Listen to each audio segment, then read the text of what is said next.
आज देश के यशस्वी प्रधानमंत्री आदरणीय नरेंद्र मोदी जी के नेतृत्व में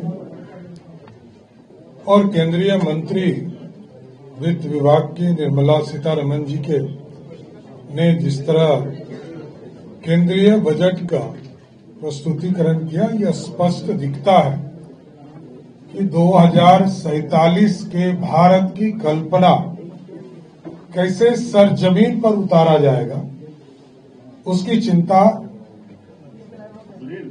केंद्रीय बजट में दिखता है। और जो आदरणीय निर्मला जी ने शुरुआत किया, 3 कर्तव्य की चर्चा उन्होंने किया। उत्पादकता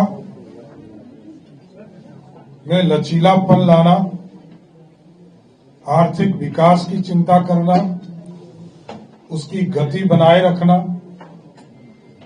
दूसरा, भारत की समृद्धि के पथ पर सशक्त साझेदार बनाने के लिए लोगों की आकांक्षा पूरी करना और उनकी क्षमता बढ़ाना। और तीसरा,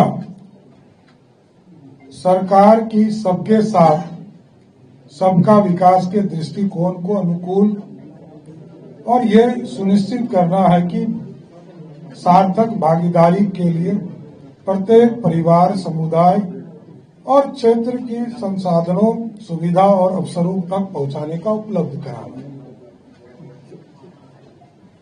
और जो बजट का अनुमान भी उन्होंने बताया, लगभग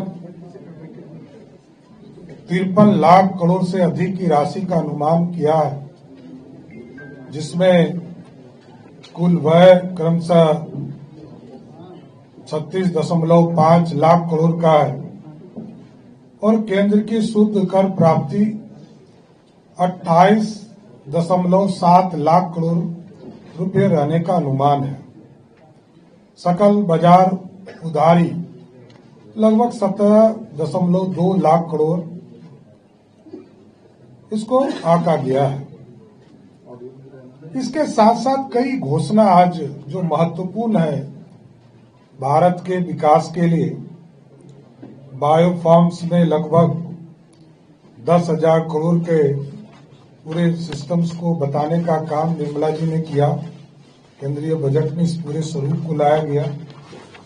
साथ ही साथ किस तरह इनलैंड वाटर, वस्त्र के क्षेत्र में टेक्सटाइल पार्क को कैसे मेगा टेक्सटाइल पार्क स्थापित करने के लिए विंडो खोलने का काम किया। और इनलैंड के क्षेत्र में जैसे मैंने बताया कि बिहार जैसे राज्य को भी उसका सीधा लाभ मिल रहा है। पटना से बनारस के जलमार्ग को पूरी तरह व्यवस्थित किया जाएगा और यहां पर मेंटेनेंस के लिए भी कारखाना खोलने का काम किया जाएगा। जमीन भी हम लोगों ने उसके लिए उपलब्ध कराया है। और सबसे जो महत्वपूर्ण है इंफ्रास्ट्रक्चर के क्षेत्र में 12 लाख करोड़ रुपया से अधिक राशि उपलब्ध कराया जा रहा है, जो 26 और 27 में इस देश के इंफ्रास्ट्रक्चर में पूरी तरह काम करने का काम किया जाएगा। शहरों को आर्थिक क्षेत्र का विकास किया जाएगा, उसमें भी लगभग 5,000 करोड़ रुपया का आवंटन किया गया है, जिससे शहर की आर्थिक क्षेत्र के विकास के लिए इसको काम दिया जाएगा। और जो सबसे महत्वपूर्ण है वो है हाइब्रिड रेल कॉरिडोर बनाने का।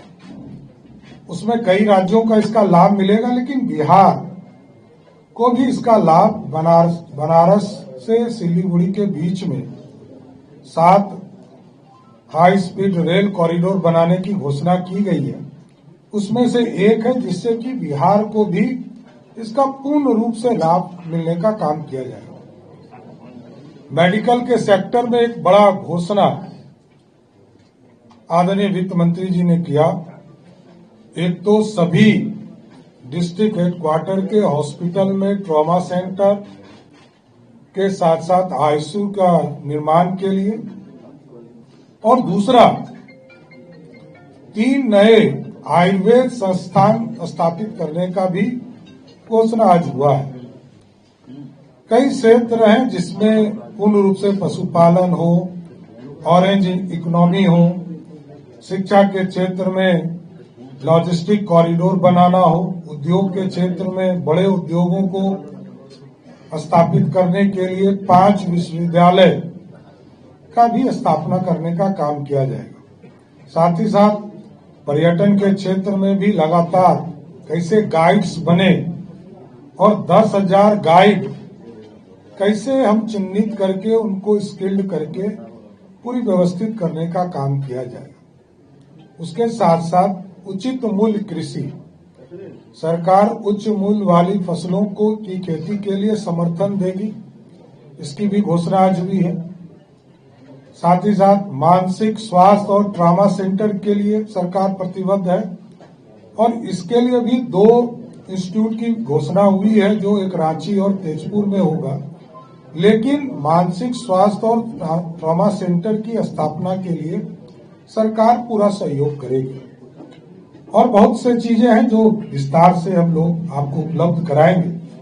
लेकिन 16वें वित्त आयोग के सिफारिश में 26-27 में इस बार लगभग 14 लाख करोड़ रुपये की राशि उपलब्ध कराई, 1,40,000 करोड़ रुपया उपलब्ध कराने का काम केंद्र सरकार कर रही है। इसलिए साथियों, ये स्पष्ट दिखता है कि चाहे वो इनकम टैक्स का क्षेत्र हो, जीएसटी का क्षेत्र हो, प्रत्यक्ष कर हो, अप्रत्यक्ष कर हो, सीमा शुल्क घटाने की बात हो और कई चीजें। मैं जब स्वयं भी जीएसटी के अध्यक्ष के तौर पर काम कर रहा था तो हम लोगों ने कई चीजों को सस्ता करने का काम किया है।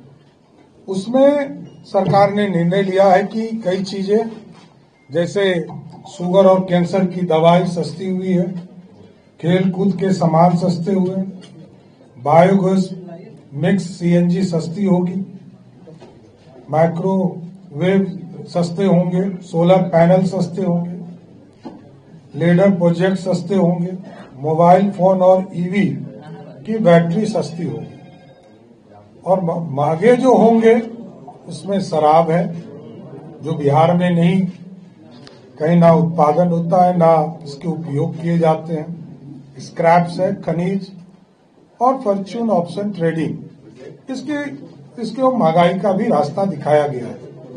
लेकिन एक जो और महत्वपूर्ण है वो खनिज के कॉरिडोर बनाने की बात केंद्र सरकार ने किया।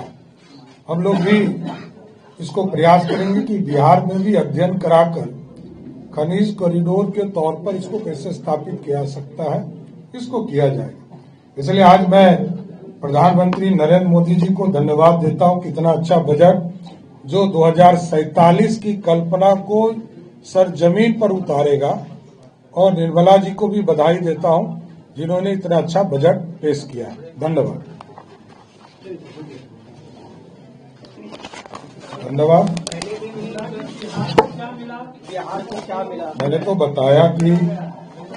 बताया ही कि रेल के लिए जो एक कॉरिडोर बनाने की बात हुई वो बिहार होकर गुजरेगा और बिहार के इंफ्रास्ट्रक्चर को उसका भारी लाभ मिलेगा। और रेल के सेक्टर में पहले से भी 1 लाख करोड़ रुपए का प्रोजेक्ट बिहार में चल रहा है और ये प्रोजेक्ट आने के बाद और बड़ी राशि हमको प्राप्त हो जाएगी। इनलैंड के क्षेत्र में भी हमारे काम चल रहे हैं और अब बनारस से पटना भी, क्योंकि हमारा पटना मेट्रो, वाटर मेट्रो भी रुका हुआ था क्योंकि नीचे जो इनलैंड के रास्ते थे वो क्लियर नहीं हो पाए। लगभग 43 किलोमीटर हम लोगों ने इनलैंड के उस रास्ते को क्लियर किया है, लेकिन यदि यहां से बनारस तक के रास्ते जलमार्ग के सही हो जाएंगे तो हम पटना वाटर मेट्रो को आगे भी बढ़ाने का काम कर पाएंगे।